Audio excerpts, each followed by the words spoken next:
Okay, here we go. Even more PlanetSide 2. So, this is footage again, really kind of shot with me arsing around.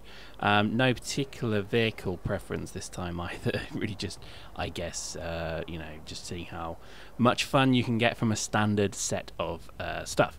So, in the Mosquito, big fan, big fan, big fan. I think the problem I still have with Mosquito is it's missing, I think, punching power.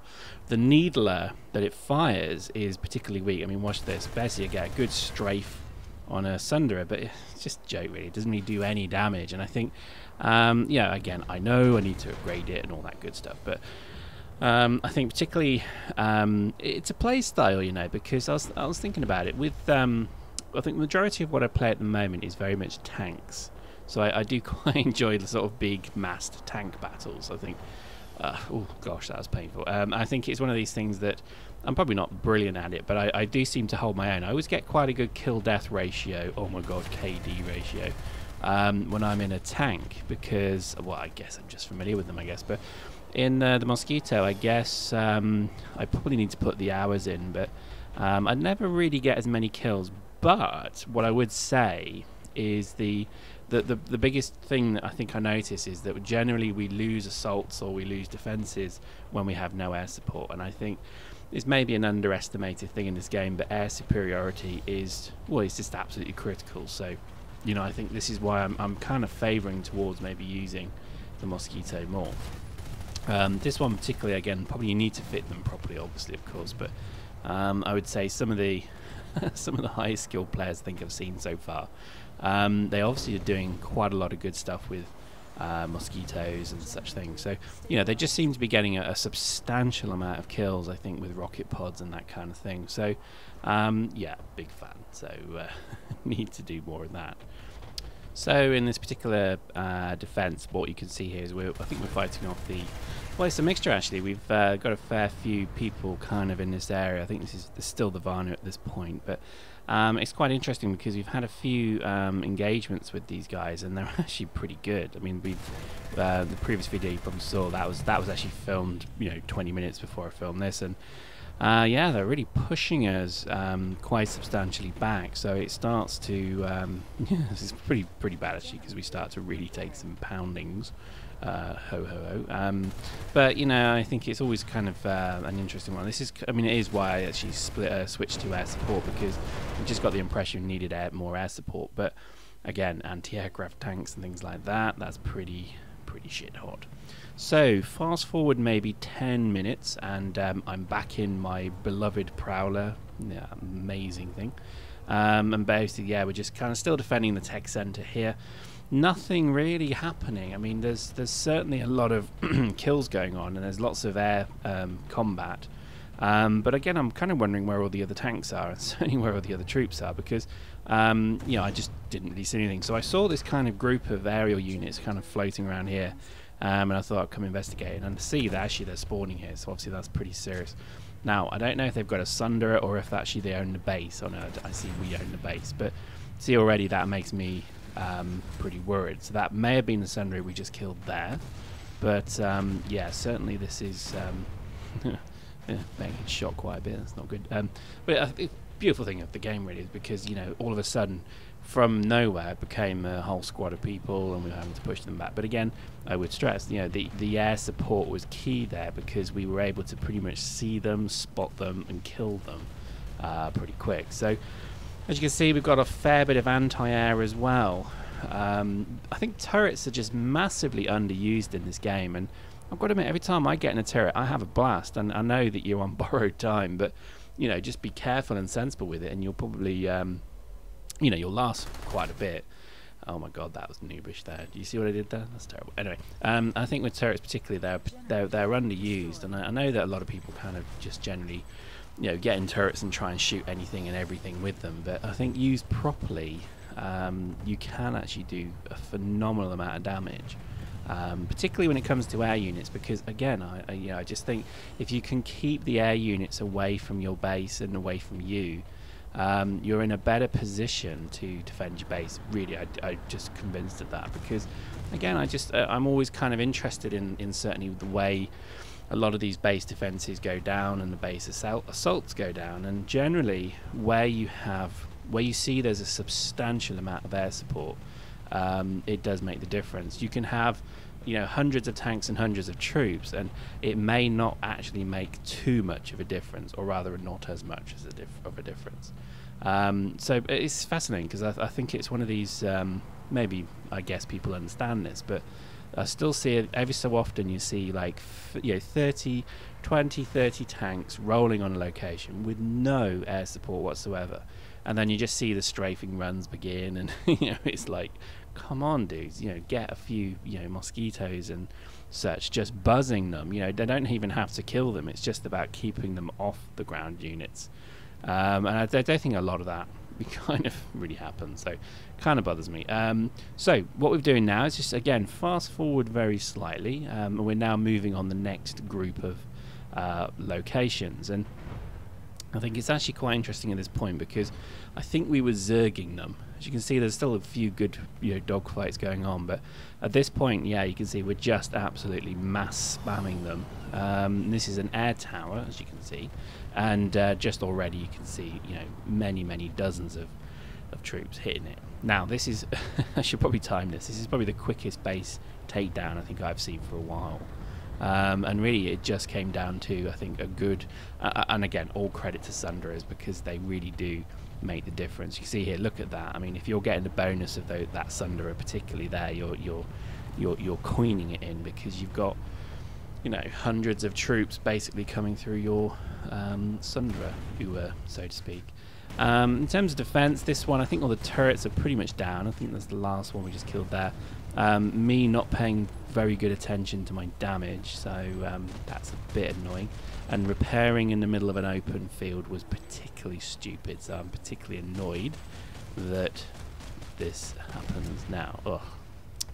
So yeah, what a wally. So I basically decided to refit as a sniper. It's my go-to position when I want to inflict hurt and pain upon people who have taken my toys away. So you remember, I'm not spawning my crappy rifle, because I am still raging about that. 100 certificate points for an absolute crap sniper rifle that you have to bloody cock at every point. Talk about a waste. Anyway, so yeah, basically to start sniping again. And I think, you know, I do like sniping in this game, but I think I'm just so gutted over the fact that you have to customize everything a little bit so much. You know, like everything has like 5 or 6 scopes, everything has silencers and stuff like that, and it just seems a bit like overkill, really. And I guess I'm just not really willing to buy microtransaction stuff just yet. I may do it eventually, but again, just yet. I don't know. I understand pay to play, or whatever you want to call it, but you know, I can see why people call it pay to win, and yeah, I don't know. I'm not that bothered about dying as much as I do, because I'm having fun doing it. So, you know, what's the point of paying money to die, you know, maybe less often? I don't know. Maybe that's me. As you can see, pretty much failing to snipe anything, but I do enjoy the challenge of it. And you do see I do get a few shots on. But again, the rifles I'm using are so weak. Seriously, post in the comments, what am I missing? What rifle should I be going for? Just help me out here, because you know, I don't want one shot, one kill necessarily, because that becomes a bit broken, but just something that maybe doesn't just tickle them and make them laugh would be you know, much appreciated, to be honest with you. It's frustrating when you get like 4 shots on a guy and it's just like, oh, he's not even, you know, he's not even down. He's, in some cases the shield just seems so strong, and you know, tell me what I'm missing, because I'm happy to certificate what I need to certificate up. So, and again, I think this one is also pretty much done now. You can see here we've got all the control points, or rather we're certainly getting to the control points. I think actually it's funny, I think this was a 3-way battle at one point as well, but not filmed a lot of that. And again, I'm really keen to. I was basically I was sniping, I think, and we had one part of the base being assaulted by the Vanu, and I was at the other end of the base, basically just sat there comfortable, you know, sniping and checking my email and doing all that usual stuff. And all of a sudden I get shot and I'm dead, and I'm thinking, well, who shot me there? And it turned out the NC had walked in the back. So actually we've become sandwiched between Vanu and NC. And I think, you know, probably the next 20-30 minutes of that battle, that base defense, were just crazy really, because you know you had like Vanu and NC rushing the generators, then they'd actually come across each other, and instead of shooting the generators, they shoot each other. And it just became an absolutely glorious three-way battle that, again, I guess it's a shame the game doesn't reward you enough with that, because I think that's probably one of the key you know, features of the game, is that all of a sudden you can be in a firefight where you're being completely flanked or even, you know, attacked from the rear, and you got to defend yourself, and it's I just think it's awesome. And again, but you don't see it too much, and I think so. I don't know how they, you know, maybe recover that. I always thought it'd be pretty cool to have maybe the warp gates a bit closer to each other or something like that. I don't know, but I just think, I mean, particularly when you do the dogfights and the aerial units, you do see a lot more of that. But I think with ground units and certainly the infantry, it's rare that you come across, you know, a three-way battle. I need to say that very carefully because it could be construed as rude. But a three-way battle is always a great bit of fun. So there we go, captured it. I think that was probably 3 minutes, 4 minutes, maybe 4.5 minutes. That's pretty cool. Now this is funny. Watch the amount of people who rush to the this spawn room, the vehicle spawn room. This is just truly funny. And to be honest, this leads to one of the I guess the craziest things I've seen in this game since I started playing it, is that this was a really big group of Terran Republic soldiers. I think probably the biggest I've seen in quite a while. You can't really appreciate the size of them, but you'll see it in just a moment once I get in. Oh, crap. Yeah, that's pretty stupid, wasn't it? But you'll see in just a moment really what I'm talking about, because there are literally probably 100 people here. And pretty much every single one of them is going for a tank.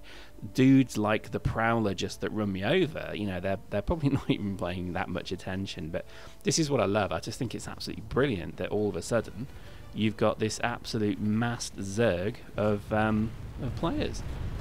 And again, I'm not sure what's going on here. I can only assume that some people are actually still infiltrated here, maybe, but who knows.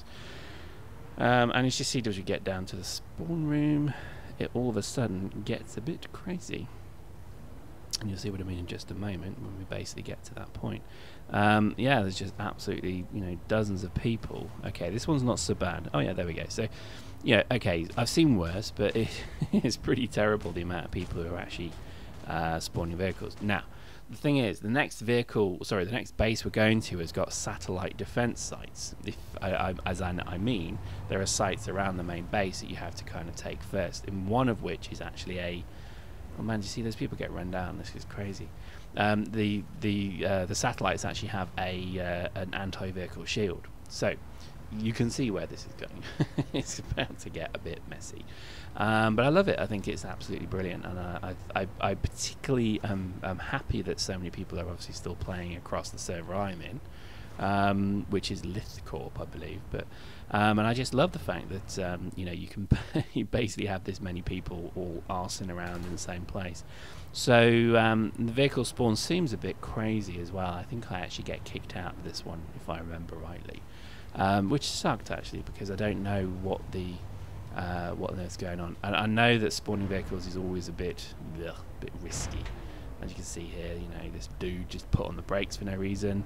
You've got to get out of the way, because if you don't, you could actually get blown up as well. So it's all going a bit, oh crikey, yeah, see what I mean? Rush hour. Just shot the guy up the arse just to say, I'm here. It's my version of the beep, the horn. And you can see here, basically, we're now just going to follow the convoy. So, you probably are talking, and I don't know if you can appreciate this on the map, but certainly you'll see it in just a moment. There are an absolute metric fuck ton of vehicles now moving towards the next objective. Look at that. Isn't that amazing? That is why I play PlanetSide 2. Look at this. Enjoy it. Soak it in. Absolutely brilliant. And I think this is just everything that I love about the game, because pretty much everybody's just laying it into the tower defenses as well, so they lasted probably a couple of seconds. However, the Achilles heel in our planning is there is a defense shield that vehicles can't pass through. So oh man, you see, I don't think I can hit him, can I? Oh, so close. But, you know, I think I've only shot I think I used the Prowler to shoot a Vanu flyer down, and that was particularly satisfying. But yeah, other than that, it's all a bit wishful thinking. But yeah, here we go. So we're now turning this part of the INDAR desert into the M25 in London, and I think that's pretty funny again because you can see the amount of vehicles being blown up by, you know, basically just picking them off. Talk about rats in a barrel. And I think at this point I realised, oh, this is actually particularly dangerous, and we're in a majorly, you know, bad place here. So I actually got out and decided to try and repair the vehicles and those around me. But yeah, you can see this is the kind of mentality of it. It's like, well, someone else will go and take the shield down. I could just sit here and kill everything, and I just love that. It makes me smile. And there's something very kind of, I don't know, very servant master thing about it. And I think once you're in the tank, you're kind of thinking, well, someone else will do that, won't they? You can see sort of a few aerial units, kind of defenders, but you know, eventually, you can see on the mini-map, there are so many vehicles here. To do strafing runs, it's pointless as well, because you know, you're just going to get shot down like that dude just did there.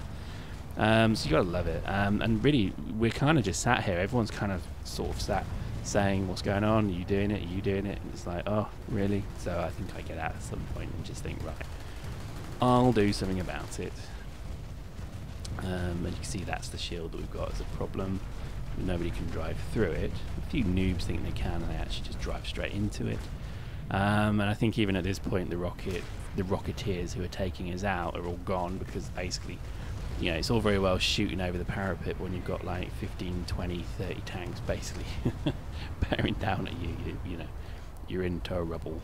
And I think this is particularly funny really, because when you look at the base as well, I mean, all it takes is probably a couple of soldiers to get in there and start damaging and taking, you know, stuff. But again, just odd. I mean, if I was that Sunder, I'd deploy as well. I'd actually deploy so people basically can spawn here as well. But oh, who knows? Maybe the other guy did it, I'm not sure. So this is it, we're just sat here waiting.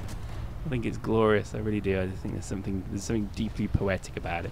They must be British, because they're just queuing, and I think there's something very, very, you know, funny about the fact they're all sat in a traffic jam, just queuing quietly, not really making too much of a fuss, waiting for the traffic to move and all that. I just thought it was brilliant. So I think at this point as well, a few people are starting to die as well, because they're getting out their tanks and being run over. So a few of the medics are kind of making headway. I think also I'm about to lose my patience as well, and I think, right, I'll do it, I'll go. I think, yeah, I mean, pretty much you can see a lot more foot soldiers. So there you go. So the Sunder is now active. Now look at the troops spewing from that thing. I mean, it's just unbelievable. So that's where we are. That's where we're hitting. Or rather where we're going to move to. So that poor guy just got run over. That sucks, doesn't it? And he's a medic as well, so that's got to really hurt. But basically, yeah, we're just waiting for them to figure it out. I'm still sat here. I think there's a few enemies buzzing around as well, but not a great deal. But again, look at the amount of people. It's a pretty impressive engine again to handle this many people, this many polygons, this many actions, and that. You know, it is an incredibly impressive game, and you just look at the amount of people spewing from that Sunder now. It's, you know, it's a pretty impressive achievement that they've done here. I wonder if they'll actually go on and do stuff like core combat, and that was one of the first extensions to the first game. And if you remember core combat, you probably would wince at the word of it, because it was a bit of a failure, and because it was a DLC where you had to pay for it, it was yeah, I don't think many people had it. So, you know, you go into the caverns of ARSE, I think is the planet's name, and you would find no one there, and you'd basically just run around continually, basically not going anywhere. So it was a shame, and I hope they don't do something similar. There's some dead people around here. I hope they don't do something too similar, or if they do, they just make it free. But I don't know. I remember there was particularly big mech battle suits at the end of PlanetSide 1 as well. So, you know, I think there's a long way to go. I think life cycle of this product is still, you know, pretty much, you know, a long one. So I don't think there's anything to worry about there. But yeah, I'm just amazed again. Just we're sort of still sat here trying to capture this thing. Actually, I think we're not actually capturing it, which kind of sucks. So I'm not sure where they're spawning from. See, I should have been a medic. I should have got some points here. So come up with the idea to maybe drop a turret. And that doesn't go terribly to plan, because because I can't actually figure out how to drop it easily on this stupid surface, but there we go. Again, I think the turrets need a bit of beefing up. They're not great. But I guess the purpose of them is just to do things like that. Just to provide cover and fire, keep them down. Problem is I do find they generally do a lot of friendly fire as well. Oh man, gutted. Oh, shot by my own player. What a damn, what a bum. Anyway, so there we go. Another bit of PlanetSide 2. Hope you enjoyed that. See you next time.